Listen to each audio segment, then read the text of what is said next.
When we discussed matrix transformations from Rn to Rm, we mentioned that if a transformation has these two properties, the homogeneity property and the additivity property, then that is called a linear transformation. So these are the properties that define a linear transformation. Now, in high school, you probably got in the habit of calling something like this, t of x equals mx plus b, which more commonly appears y equals mx plus b. You probably got used to calling that a linear function, the equation of a line.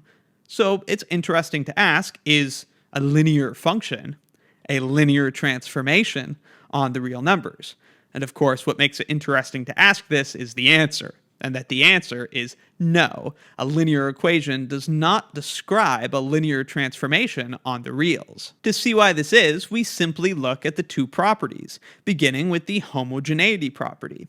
T of kx, by definition, is m times kx plus b. But that's not equal to what would happen if we transformed x under this transformation and then multiplied it by k. So you can't just take the scalar out of the transformation without changing the result.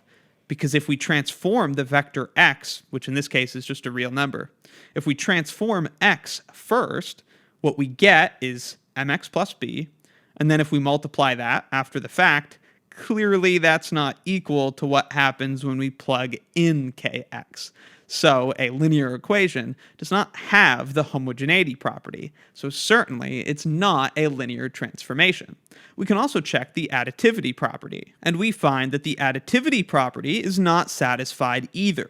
T of x plus y equals m times that input, x plus y, plus b. But that's not equal to what happens if we transform x and y separately and add those, because t of x is mx plus b, t of y is my plus b, and so their sum is m times x plus y plus 2b. And that's not equal to what we saw we were getting when we plugged x plus y in. So it does not satisfy the additivity property either. What we traditionally call a linear function satisfies neither the homogeneity property nor the additivity properties that define linear transformations. So if the transformation t is our typical equation of a line, is that a linear transformation on R? No. This is actually what we call an affine transformation. It is a linear transformation except for the fact that it has this shift. If we didn't have the plus b that's in this transformation, it would certainly be a linear transformation. The fact that it's a linear transformation plus what we would call a translation, that's what this plus b is, it's a translation up of b units. That's an affine transformation. It's a linear transformation plus this shift, this translation of plus b. So it's not a linear transformation, but it is something kind of related. We'll have lots more to say about linear transformations as we continue our study of linear algebra.